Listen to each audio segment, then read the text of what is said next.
যজ্ঞ অনুষ্ঠান করে, বাড়িতে বড় করে কালী পূজা করা না, মনসা পূজা করতে হবে বড় করে। মা কালীও চায় না, মা মনসাও চায়নি তার সামনে পাঠা বলি না। কিছু কিছু শাস্ত্রকার আছে বলে, বেদে বলা আছে ছাগ বলি দেওয়ার কথা।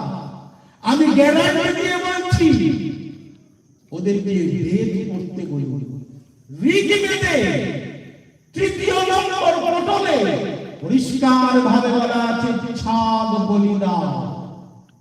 ছাগ মানে এরা ধরেছে ছাগল না, ছাগ বলতে ছটি রিপু।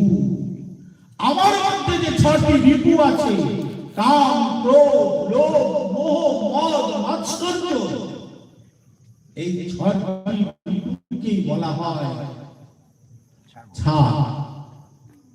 এগুলিকে মা কালীর চরণে সমর্পণ করে দাও, এটাই হলো ছাগ বলি।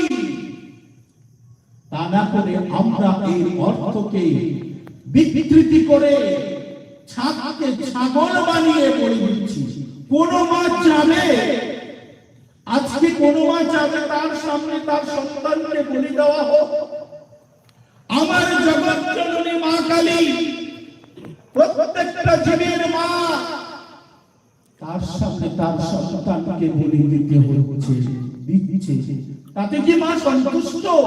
কোনদিনও নয়, কোনদিনও নয়।